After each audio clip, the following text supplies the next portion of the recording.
This is the Detroit Sports Podcast Network.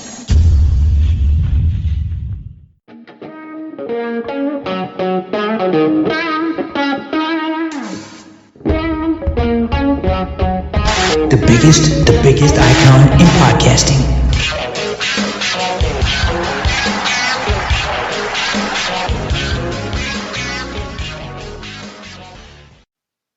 Welcome in, everybody, to this week's edition of Doc and Jock, a historic podcast.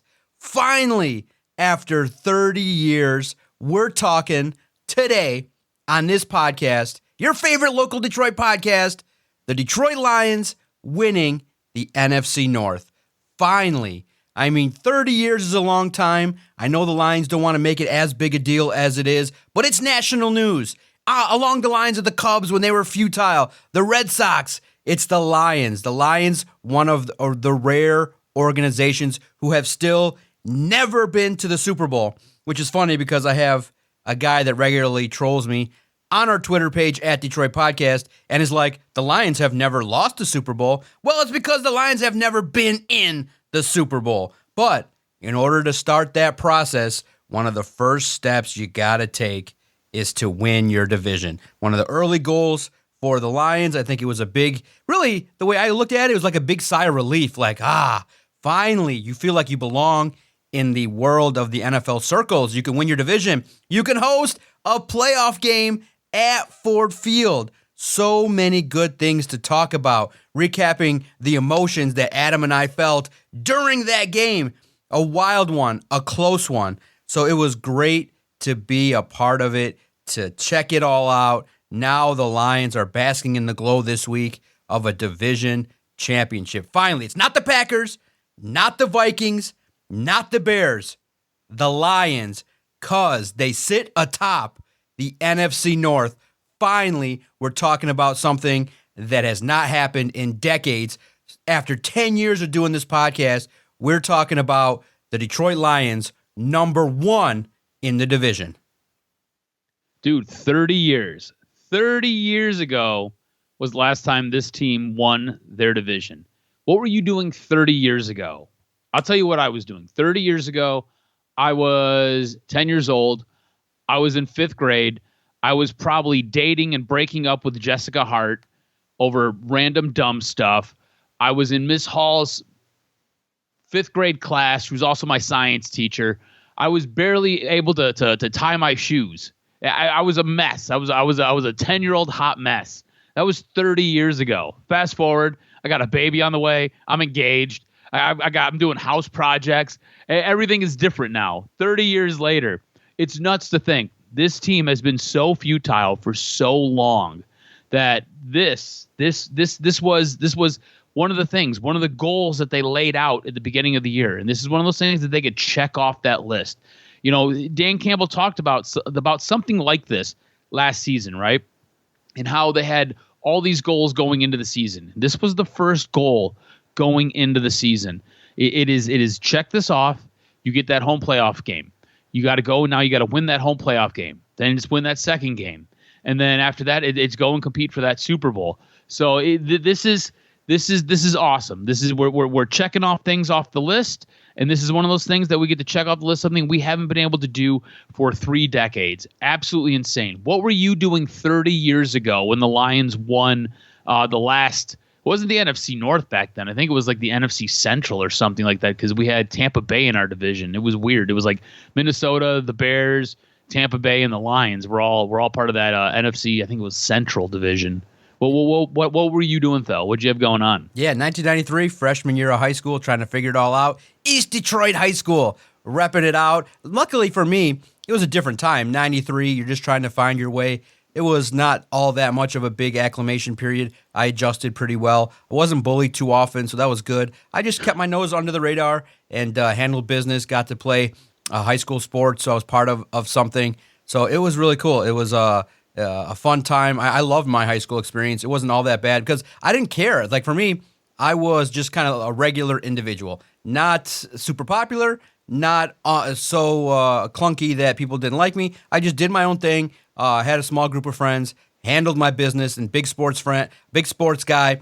but not to the point where it became in my 20s. I think after the jolt for me that got my sports fandom skyrocketed was being at a university that wins a NCAA tournament. When that happens and you party for 8 hours straight and you're seeing things that are ungodly and unhealthy and healthy and everything that I saw that night, it just makes you want to celebrate. You want to have good times.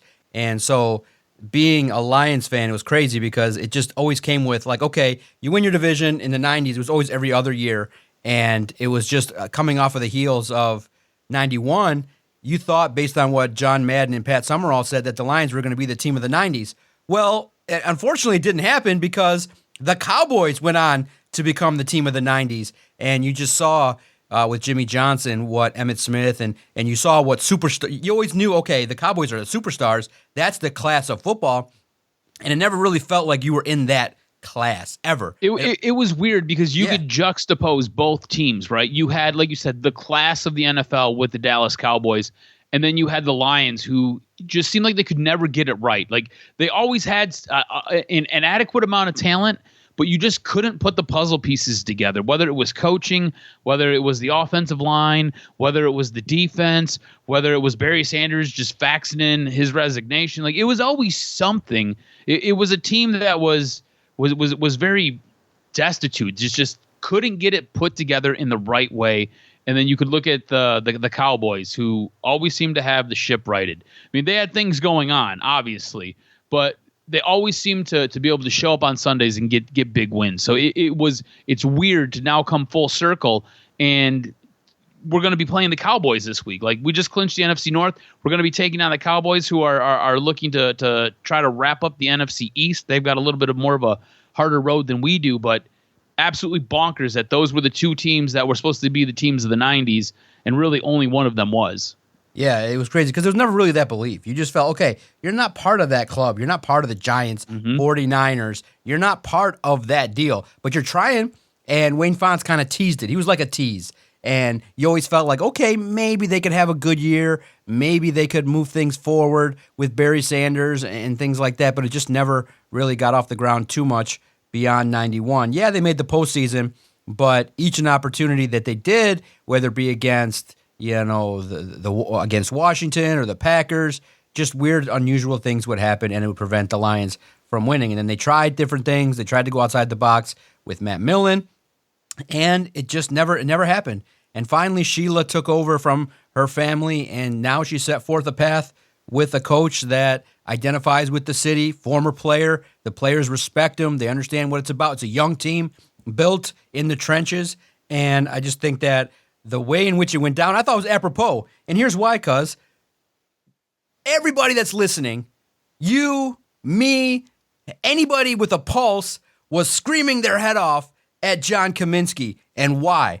Recall, fourth quarter, the Lions just need a stop. And what happens? It's the Vikings have the football, and John Kaminsky, the ball's free. And all John Kaminsky literally has to do is fall on the football. Game's over. He doesn't. He bobbles it. He wants to pretend he's like Barry Sanders and Isaiah Buggs and stumble to the end zone. He probably eyes got big and felt like he could do something for the first time. But it didn't happen. Vikings recover. And the next play, we all thought it. A wobbly, crazy pass that lands successfully with Justin Jefferson. And first of all, I was like you, like everybody else. I was like, what the fuck? John Kaminsky, land on the fucking football. And then the next play, Justin Jefferson, you're like, no doubt about it. All the confidence of the whole season washed away. I'm like, oh, here we go. This is it. This is the beginning of SOL. This is the Lions going to lose this game. This is going to be the downfall. It's going to be collapse. This is it right here. Well, it felt like Minnesota was on the verge of scoring a touchdown. Yes. It felt like any time that they had the football, they were dropping back to pass, and Justin Jefferson was making a play. It was like 20, 30, 40, 50 yards downfield. And if there wasn't a play to be made there, they'd make a stop, and next thing you know, there'd be a penalty. It was like they kept shooting themselves in the foot and couldn't get out of it. So, yeah. When John Kaminsky punts the football and you're just like, fall on the ball, you win the game, what are you doing? I was screaming. I was at my dad's house. We were opening Christmas gifts with my nieces and nephews at my dad's, And I'm like in the middle of them opening gifts. I'm in a rage and I'm just in a froth. I'm yelling at the TV. I'm dropping F-bombs. Poor kids. They're all young. They don't know what the heck's going on. But I'm all worked up and in a tizzy and I'm cussing at the TV. My dad's yelling. And then I got my fiance yelling and everybody's screaming at the TV and everybody's like, just fall on the fucking football. That's all you got to do. Just fall on the football. Instead, he punts it. And look, you could tell this defense, scoring that defensive touchdown is on their mind. You go back to earlier in the week, there was an interview done, I believe it was with Brad Galley. You were in the mix, and Aiden Hutchinson was talking about scoring a touchdown, getting that defensive touchdown. Like, it's on their mind, and it was on Kaminsky's mind. Instead, the smart play is just fall on the football. Fall on it. After that, the game will be over. But they give Minnesota chance after chance after chance after chance. And it really felt like the game was over. It felt like it was just a ticking time bomb before it was going to be a pass to Justin Jefferson. And he was going to score a TD. It felt like you've already lived this 932 times. You're just going to live it again. And honestly, I thought the game was lost at that moment. I thought the game was done. I was like, okay, this is how it ends. This is how they end up blowing this game, and you allow Minnesota off the hook, and you let them back in it. But it's not what happened. It's not what happened at all. Big interception, close out the game. Next thing you know, victory formation, and we're NFC North champs. It was absolutely nuts. When he kicked the ball, were you like, okay, I've lived this. I've lived this 1,032 times. I've done this.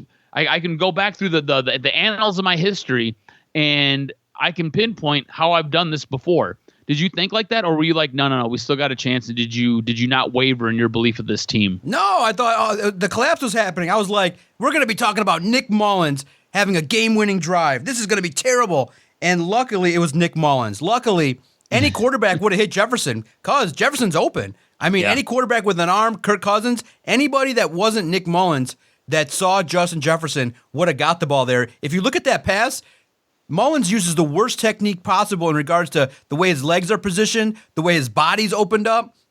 It's the worst pass you're probably going to see from a starting quarterback. I think his eyes lit up. Like, he almost got himself so excited that he saw Justin Jefferson that his fundamentals of passing the football got all out of whack. And you never really see a football kind of start off on path and then just completely wobble the way it did. Like, it literally tailed.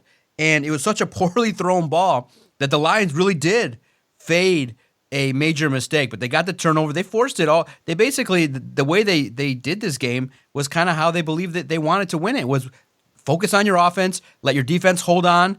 It's not the most ideal way to play. It's going to give your fan base a heart attack.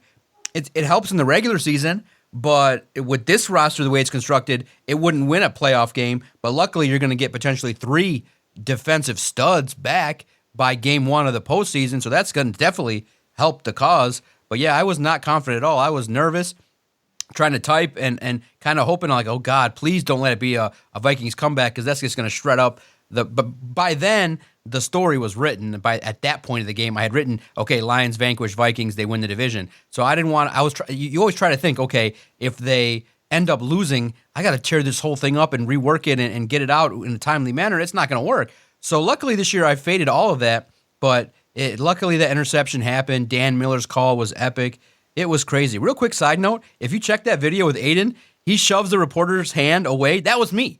He literally was excited and he did the running motion and his hand caught my hand and he shoved me. So it was forceful. It caught me. It took me aback for a minute. If luckily there was nothing stationed behind me, no shoe, no slipper, because if there was something literally behind my foot, I was going to go falling. And I got a firsthand look of what it was like to feel Aiden Hutchinson's brunt, and dude is strong as fuck. I was like, oh shit.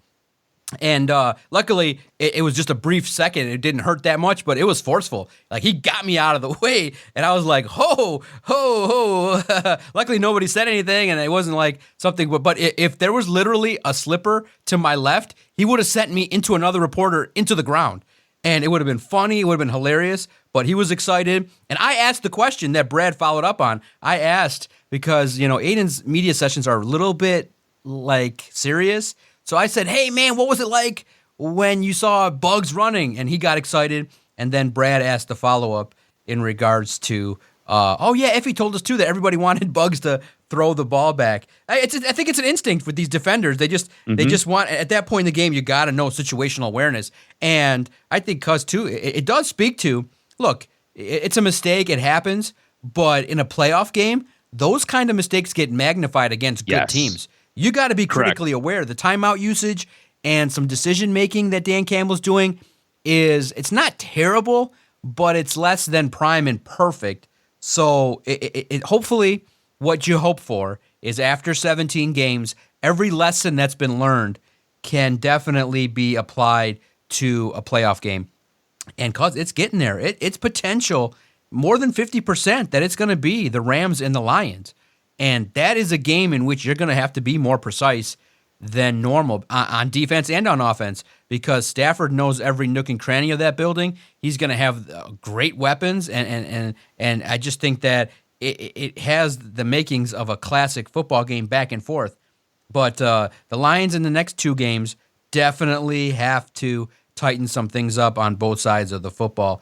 But hey, when you win games like that, it is kind of playing with fire, playing with danger, but because they got weapons. See, here's the thing. We all get nervous, but the Lions have, in my opinion, which is crazy, I think you have an NFC winning offense and a barely playoff defense. Mm-hmm. And I can't wait to see if their belief in that offense is going to pay off.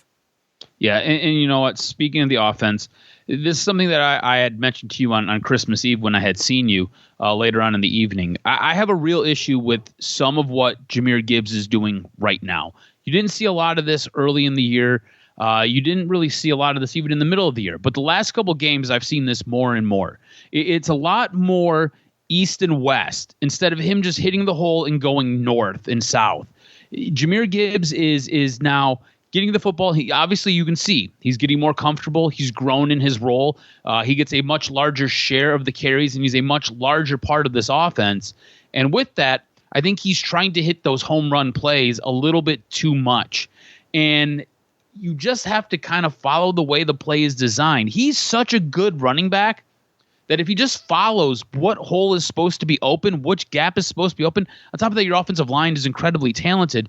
You're going to get to that second level of the defense. Once you get to that second level of the defense, you can make all the moves you want. You can go east and west as much as you want. I still want you to fall forward, but you can go as much east and west as you want. But you got to get through that first level on the offensive side and get into that second level of the defense.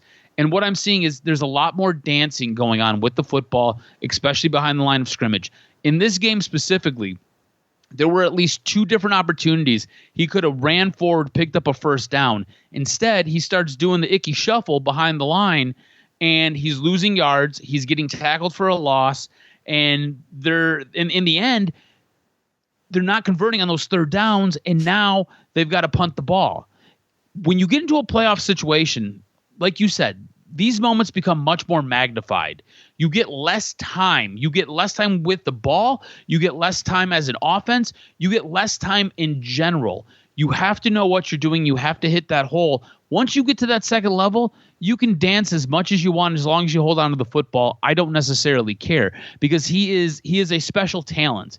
He can make just about anybody miss when he's in his stride, when he's running, after he gets by that initial wave of defenders. But he has to do more north and south, less east and west. And that's a major concern for me, especially with, like you said, it is starting to shape up like it's going to be Lions, Rams. It almost feels like it's destined to be them. And look, the big concern that I have going into a matchup like that is specifically the Rams offense. I think the Rams have so many weapons on offense. And like you said, this defense is barely playoff ready, right? It is probably one of the, if you had to go through and you had to pick all the defenses that were available, this will be one of the final two defenses that you would pick. And look, no shade to those guys who play on it. It's just not a defense that is necessarily getting home. It's not a defense that is causing a lot of sacks. It's not a defense that forces a lot of turnovers at a great clip. Now, mind you, they had a few in this game against the Vikings, but when you look at better teams, they're not really forcing a ton of turnovers. And when you get into the playoffs, the things that matter the most are pressures and QB sacks, and it's those turnovers. You can live and die off those turnovers. And with the Rams, you've got a guy like Matt Stafford who's been there, done that. You've got a young talent in Puka Nacua and a guy like Cooper Kupp. And then you've got a really good running back, Williams. It's a guy who just falls forward and gobbles up yards. They have a decent offensive line. There's a lot to be nervous about with the Rams. Honestly, I think if you were to break it down, the big advantage that the Lions would have against the Rams is Matt Stafford's inability to run around. It's the lack of mobility, and it's bringing a guy like Iffy on regular plays where you're able to get those sacks and get those pressures, and hopefully you can hit Matt Stafford enough and rattle him. But conversely, like you said, I think this Lions offense is very good. Jahmyr Gibbs has to hit the hole a little bit more and get upfield, but the Rams still have a pretty good defense, a defense that you still have to be accountable for. And especially when there's a guy like Aaron Donald clogging up the middle there, it makes it harder for guys like Jahmyr Gibbs and David Montgomery to be able to do what they want to do and get those explosive plays. How fearful are you to take on a Rams team? I know that you are salivating for this because of writing the stories, doing all of the correlations between the two, basically getting out a push pin board and yarn and drawing all the connections and laying all this out for the readers.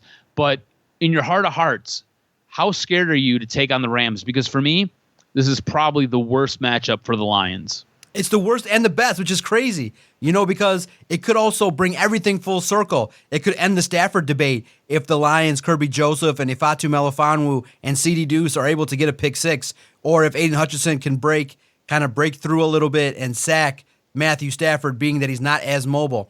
It could also reactivate the Jared Goff debate in regards to who won the trade. Absolutely. I think for the podcast, it's going to be hilarious to break down as well in regards to what it would mean, what it looks like, what's the impact if they lose.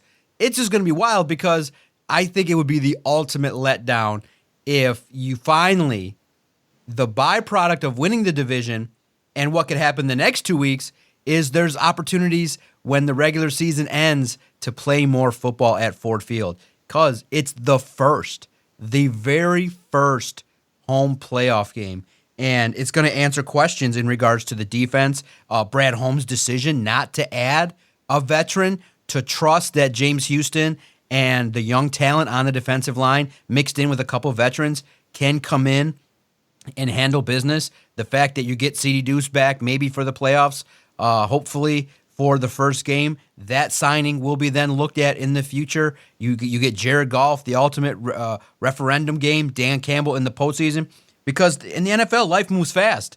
And and it's crazy to think about, Dan Campbell moved from question marks regarding can he win. Good, the guy can win. But then does he become the next coach like a Wayne Fontes where he gets to the postseason, but does he become Jim Caldwell where he gets 9, 10, 11 win years but never wins in the playoffs? It moves just that quick. Same thing with Goff, the ultimate decision. Okay, you can get to the playoffs with Goff. Can you win big playoff games? Can you outduel an offensive team? And because the Rams are playing good football, they're riding a high. So it has so much potential beforehand, during the game. It could be a classic football game back and forth where I think I just want to see Stafford with the football, with the Lions with a 6-point lead with 2 minutes left. I want to see Matthew Stafford fuck up and finally end that debate where we can stamp it and say Stafford was part of the reason why the Lions never won, and not this whole romanticizing and forgetting the fact that Stafford threw a lot of bad interceptions. He played bad in a lot of key moments. So I'm very, very much looking forward to the next couple games. You know why? Because the Lions still have motivation. They still have opportunities to do more in regards to bumping up their playoff seed. They're the number 3 seed right now. They can, if something falls their way, if the Niners lose one, which is going to be tough because they're going to be pissed off after shitting the bed on Christmas against the Ravens. But the Lions have an opportunity if they win out, if they can prove to the world and shock the world and beat Dallas and then come home and beat the Vikings, they could be the number 1 seed. That means Doc doesn't have to travel unless it's the Super Bowl. The number 1 seed is possible. Most likely, if they win out and the 49ers win out, the Niners have the tiebreak and the Lions would get the number 2 seed, which would mean the NFC title would go through. It would go through San Francisco. But the second game, Philly would have to come to our house. It would be so much better if it shakes out that way than in the middle of January going out to Philadelphia. If you're the 3 seed and Philly's 2, oh man, week 2 is going to be wild when it's the Lions and the Eagles. Whew.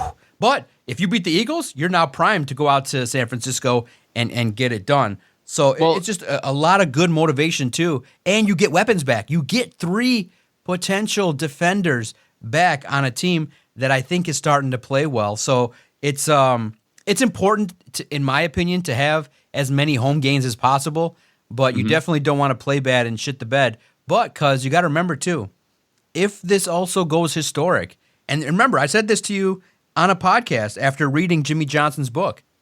Remember the 91 Cowboys. What happened to them? They were young. They were primed. The team of the decade. They roll up in their first playoff game with Troy Aikman, with a talented running back, with a talented future Hall of Fame wide receiver, and they get their ass beat on the road in the playoffs. And it set forth their path, their hunger.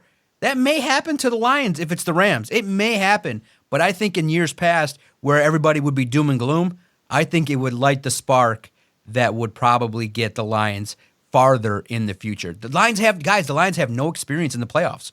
This group has no idea what it's like when the lights are the brightest.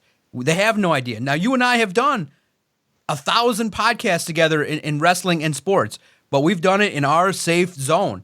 Now, if you take us and say, hey, John, Adam, we need you, man. You got to go do a podcast in front of Ford Field and 16,000 people looking at you, and you're the show. There might be a couple uhs and a couple forgetting who plays on the Lions at that stage because we've never done it before. We've been comfortable in the decade we've done this. We've never done something crazy like that. Similar to the postseason, it's a completely different animal. The media requests triple. It could be the only game on. If it's the Lions and the Rams, it could be the Monday night game of the playoffs. So it's important for the Lions to get the highest seed possible, to play as many games at Ford Field because that's where Goff plays the best. The crowd's going to be going apeshit. Gives you the best chance to advance as far as possible. And hell, this Lions team can be the team of destiny. It can happen. And that's what's fun about sports is this team right now could be the team that flames out and plays the worst football game in round 1, or it can go as far as Lions-Niners in the NFC title game. It can go that far. And when there's so much opportunity for failure and success, it makes for the most intrigue in my mind. So I can't wait to see it. And it starts this week. Lions play the Cowboys in a respect game. So I think the Lions are going to end up with the 2 seed. I just think it would be very difficult for the Lions to hurdle the Eagles and the Niners. But the number 2 seed's there as long as you win. So that means more motivation the final 2 weeks of the year. Yeah, and look, I think it's incredibly important for this team to get that number 2 seed. And the reason for that is if you look at the Philadelphia Eagles, this is not the same Eagles team that went to a Super Bowl last year. This is not the same Eagles team that has struck fear in the hearts of so many for a while now. There's something not right in the mix. If you watched any of the game against the Giants on Monday, that team struggled to beat the Giants. That team struggled to get that win. Now, look, they've got very good players, but something's not right with the quarterback. And that defense gives up a lot of yards and gives up a lot of big plays. And you've got Matt Patricia at the helm there. So take that for what it's worth.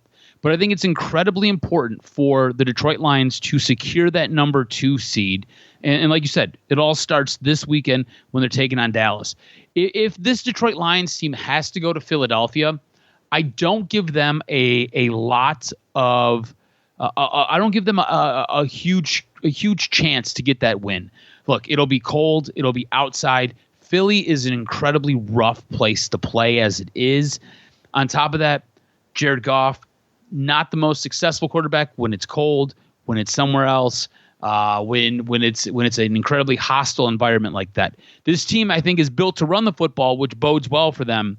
But I don't think that will be in their best chances to get that victory. You get the 2nd seed. You make Philly come here. Honestly, I'm going to tell you right now, I'm not afraid of Philly. I'm not afraid of Philly coming here to play.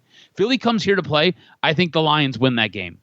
Philly comes here to play, you're in round 2 of the playoffs, I think you win that game.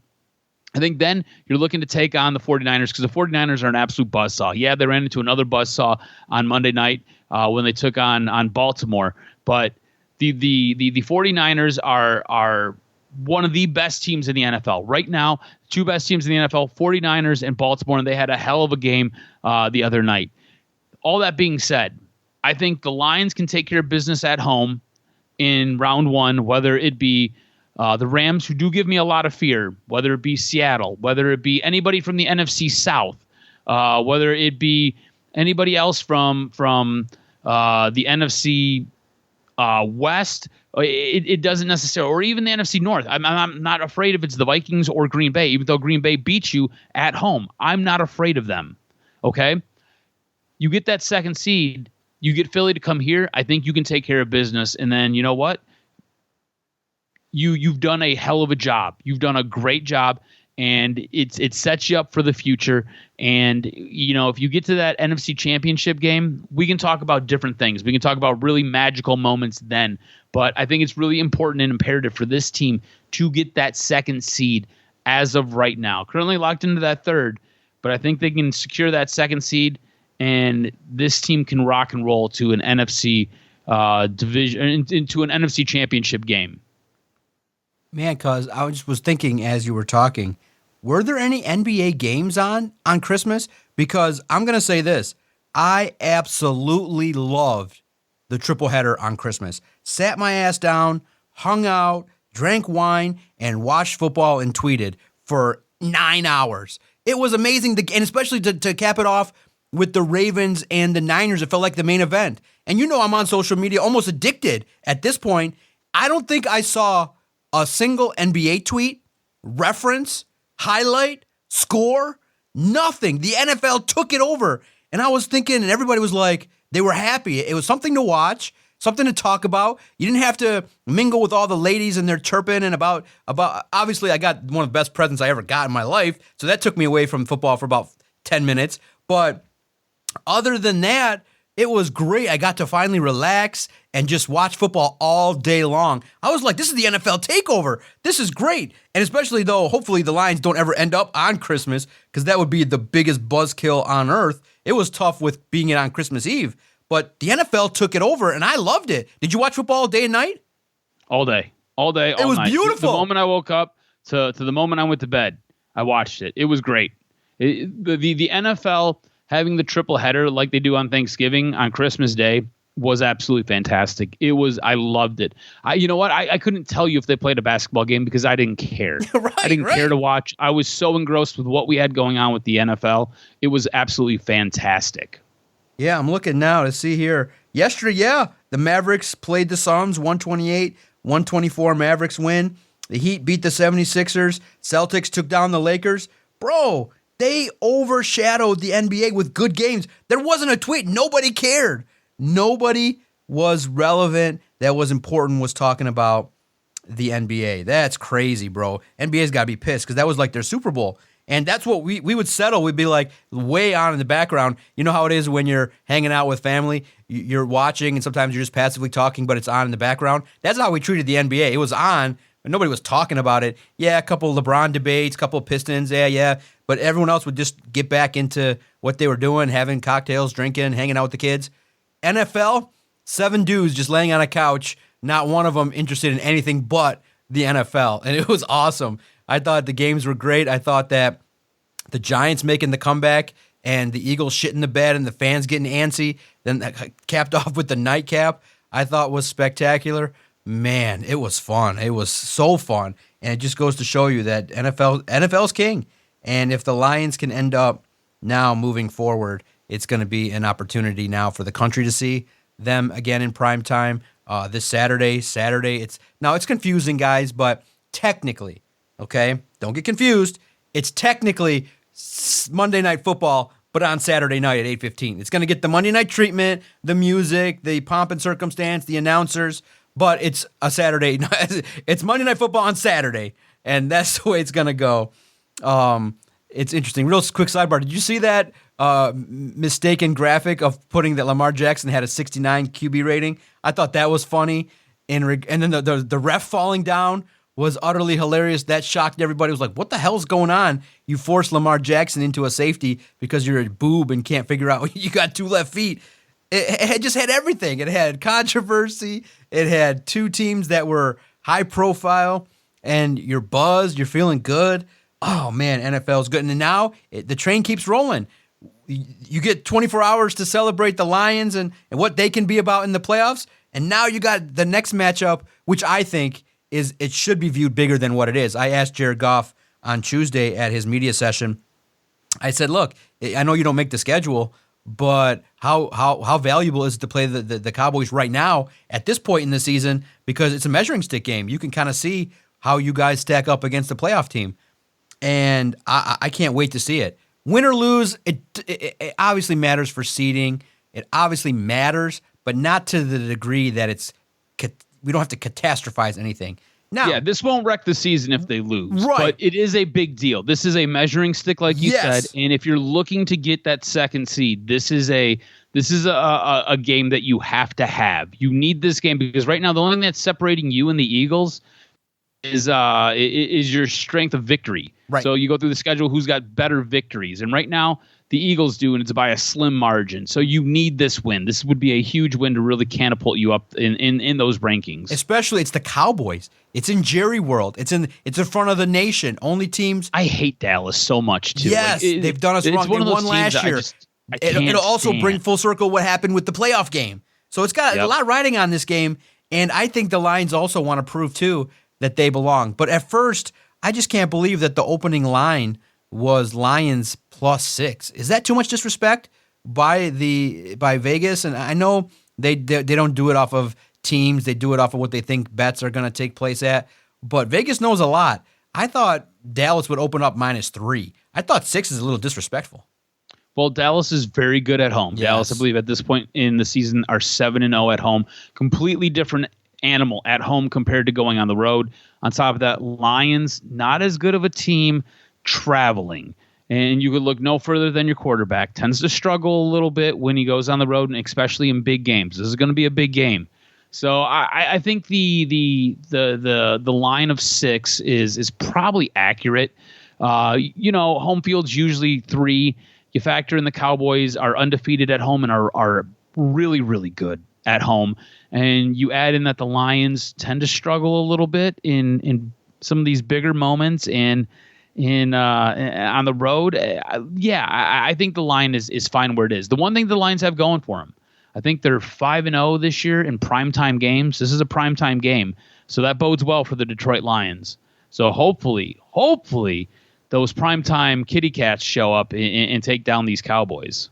Yeah, it's going to be fun, man. It's going to be a wild contest. I think this could be, a good, like I said, a lot of good tape that you can learn from. You're going to have Micah Parsons, and you're going to have the talented defensive back that the Cowboys have that's just lighting up the world in terms of pick sixes, Deron Bland.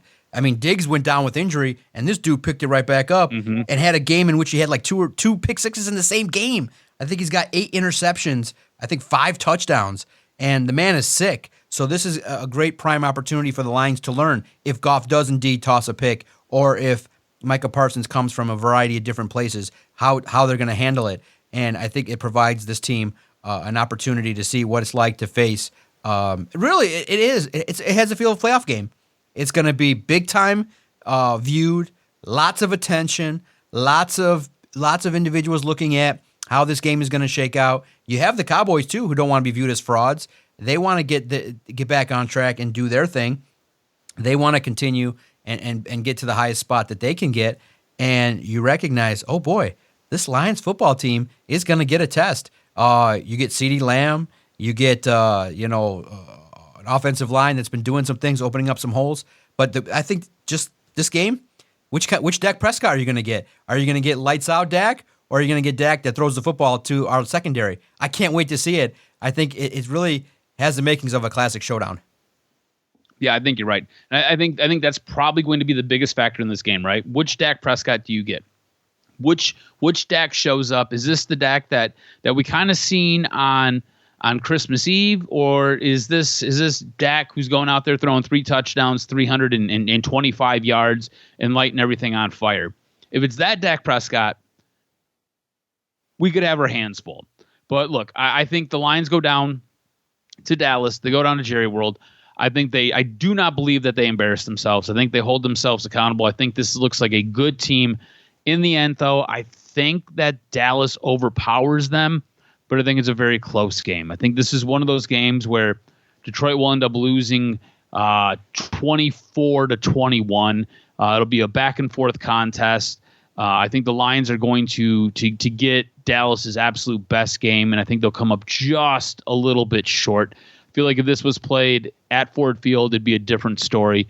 But going down to Jerry World, I think they end up just losing this game. Yeah, I don't think it's just. I think it's probably going to end up being like 30-23.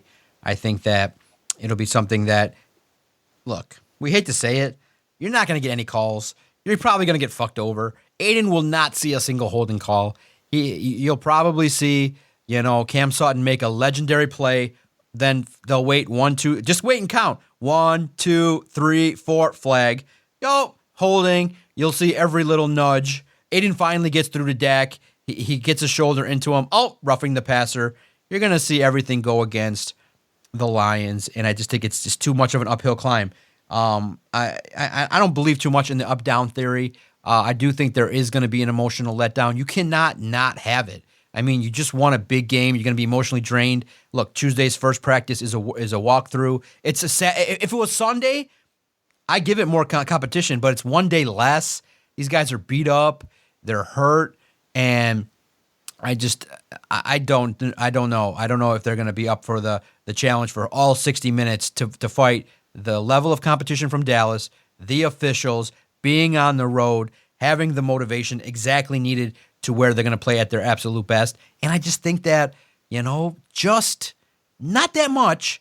I think the Cowboys right now on paper, not how they're playing, not all that. I think they're 5% better across the board in regards to they got a world-class guy with over 10 sacks in Micah Parsons. They got CeeDee Lamb, lights out. They got a tight end that's very valuable. I think that everything that they do just a little bit better than the Lions. Now, can the Lions ball out and match the intensity? Of course. They're not going to get outmatched and outclassed. I just think that if you go toe-to-toe with a team like that, then one of the biggest factors is where it's at. And it's on the road. It's a Saturday night, and I think they lose by a touchdown. I think that I think the bet, I would say the professional term is the Cowboys are laying the 6. They handle business. They win on a touchdown, and they handle business with a lot of assistance. And that's just the way it's going to go. It's unfortunate. But look, because right now, and I haven't checked the validity of the accuracy, but a site put out, a major site said that in 2 years, the Lions have won 20 games, which is factual, but that hasn't been done in a 2-year stretch in the history, the 95-year history of the Detroit Lions. This last stretch of 24 months has been the best stretch of football that we as Lions fans have ever seen. And that's crazy. Think about that. 20 games in 2 years. 11 wins right now with the chance to finish 12 wins. 12-5. It's crazy to think about. The memories of this season have been amazing. Talking about the Lions have been so much more fun to turn on the microphones. Everything has been really a joy, and you hope it doesn't all come crashing down. You hope some of the warts don't end up causing viruses and infections. You hope that you get through. You hope that the people that come back help the defense. You hope that Jared Goff, it's crazy because in our mind, you could see the collapse. You could just see Goff having a terrible game in the playoffs. The defense is a sieve.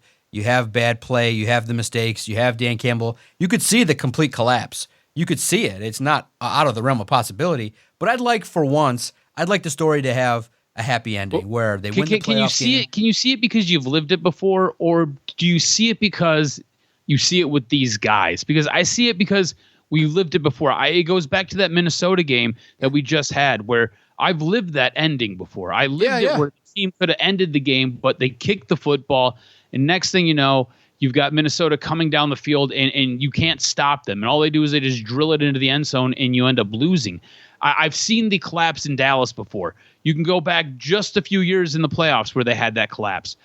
I don't necessarily see a collapse with this team. I feel like this team is built a little bit different. It buys into what Dan Campbell is selling. I feel like you've got a guy who's a very steadying hand in Jared Goff, and this team looks up to him. He is this team's leader. On top of that, if you get a couple of pieces back, right? You get C.D. Deuce back. You get Houston back. All of a sudden, the defense now has a little bit of a swagger. It gives Aiden Hutchinson a running mate for the edge so he can get to the quarterback. And look, if this team shows, if you can put pressure on the quarterback, they can turn you over. The problem is they don't have anybody else who's really helping putting that pressure on the quarterback. So I think you get healthy. I don't see this team collapsing down the stretch. I just see a different mentality, a different bravado with this team, a different buy-in. And those ghosts of the past, even though they're going to creep up when mistakes happen, I don't think those are the same ghosts that this team will have. Yeah, I hope not, because like I said, the fan base deserves, to have their wallets drained completely. Go buy your playoff tickets. It's going to cost you. You're going to have to pay out your ass if you want to see it. But this fan base, if you want to pay it, go enjoy it, and it'll be a fun opportunity. Unlike, and we'll give them like maybe 100 seconds max, maybe. The Pistons, as we're recording, it's the night that they could potentially set the record for the most losses. On Friday night, I was talking to a beat reporter. Dude, Tom Gores had the gall to call a media session Friday night, 9 p.m. Eastern time. Cause, what the fuck? Are you serious right now? 9 p.m. Eastern. Yeah, he's in California. But have some respect for the people that are covering your team. Have some respect for their time. It's a holiday weekend. And you know that the Go-Getters, that shit was out published at midnight. The best part about it, he didn't say anything. What the fuck? And he didn't say anything. He didn't say anything important. He didn't say anything important. And he put his foot in his mouth by saying, well, when he was talking about the fans chanting, sell the team, which was ultimately embarrassing, he says, aside from winning, I'm great in the community. I'm good for this city. So that's ridiculous that you guys would chant. Listen, sometimes there's levels to this. And I think for Tom Gores, it would have behooved him just put out a 4 sentences. I understand the season has not gone well. We are working diligently to figure out all avenues of what's happened. Put it on a graphic, put your face on it, and stick it out there. I think that would have quieted the crowd for maybe a couple hours. But to do what he did, it's a sign of a bad owner when you actually do what the fans want and the people become more pissed at you. Yeah. And half the audience was like, oh no, we thought you were crazy and dumb. Now it's confirmed. And it's like, oh, dude, you really want to tell your fans that you're going to talk to Monty Williams about his rotations? What the fuck are you paying him that much money for? What the fuck are you got him in this position for if he doesn't know what he's doing? You think that anybody wants Tom Gores to sit there and talk to Monty Williams about jack shit? No. Unfortunately, cuz I haven't paid attention to, obviously, other stuff that he's into and his businesses, but obviously when you have a 26-game losing streak, whatever happens against the Nets on Tuesday, it's unfortunate. The Pistons have an owner that is way in over his head, and the biggest problem is he doesn't even know it. Mm-hmm. And that's the scary proposition, is somebody sitting at the table talking and meeting and conversing and putting a plan together, and it's all gonna end up collapsing in his face. And it's tough because I don't know if the people tell him the truth. I don't know if what's going on in the shakeups in the front office. But when you look at the Pistons, by the time he would have got to 20 games, a real leader would have made changes to say, oh, we had a plan. It didn't go right. We better figure out a new plan because our number one goal is winning and not being the national embarrassment of basketball.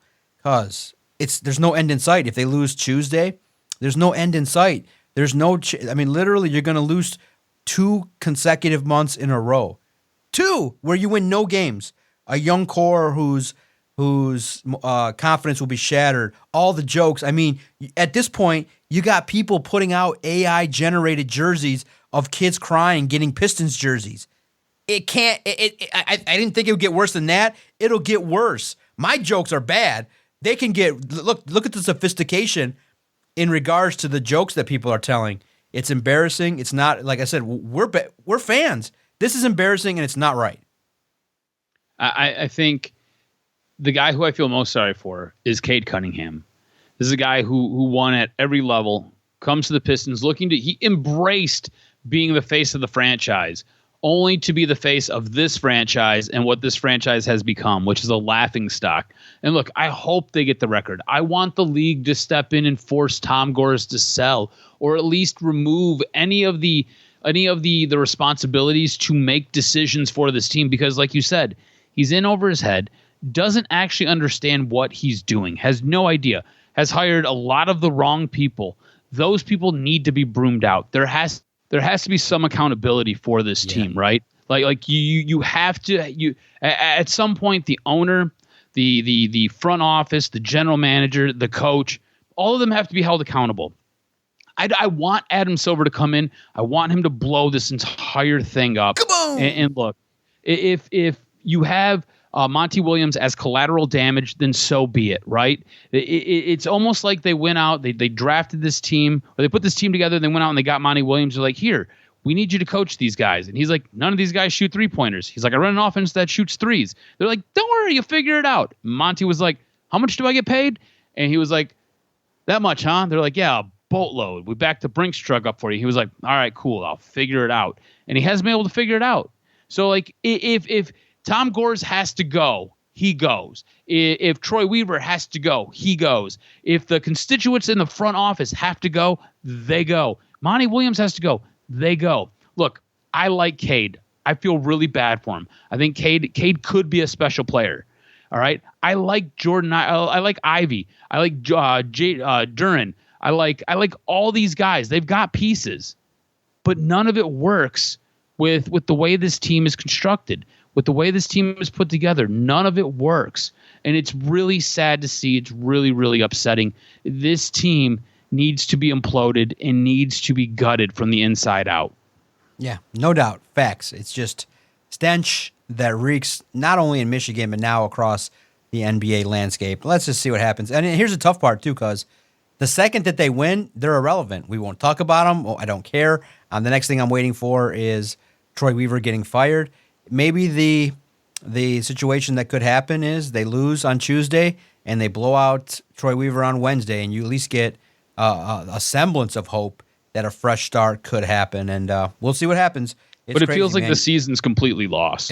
Like, even if that happens, the season's completely lost. The goals are irrelevant. You're now calling to question what they're doing. The crazy part is you're going to let Troy Weaver fix this?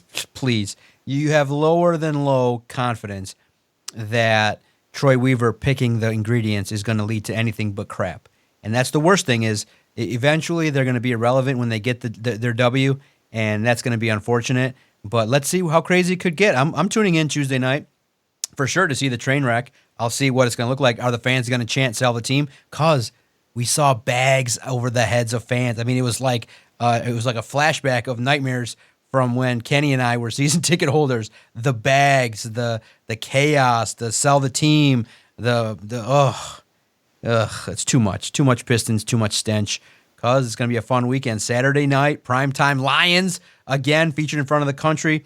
Good opportunity, and I think the blessing of having a good football team and that plays at least on Saturdays is I can enjoy Sundays and just sit and watch another 9 hours of football with the red zone. So it's turning out to be quite the season for the Detroit Lions, and hopefully it continues. Everyone stays healthy, and everyone has the opportunity to come back and shine and play at a very high level against the Cowboys in prime time. Because podcasting time is up, I enjoyed immensely that hour. That was fun. As much ranting and raving as we did, having as much fun, talking about the Lions in a good way has been very rewarding over the last few months, and sharing the holiday was absolutely amazing. It was a good time. All in all, good stuff ahead for everybody involved in the podcast and the sports community. It's good. Besides, you got to have an outlier in the Pistons. Things are looking up for the rest of the teams. But, got to keep tabs because if this goaltending situation is going out, you might have a rant here from the DOC. The Wings goaltending situation is concerning. We'll see. We'll keep tabs on it. We haven't forgotten it. We haven't not noticed it, but we'll get to it in the coming weeks. We want a little more info to see how bad the Wings goaltending situation actually is. Make sure you follow Adam on Twitter at AdamRSCHROZ. Follow the network at Detroit Podcast. Make sure anything that you've agreed with or disagreed with, hit us up. You like my Pistons jokes? Great. You don't? Great. You tired of me asking every day, are the Pistons losing? Let me know. It's great to check in with everybody and see what your reaction is to our content. Cause great week of broadcasting. Can't wait to fire it up again next week on the latest edition of Doc and Jock.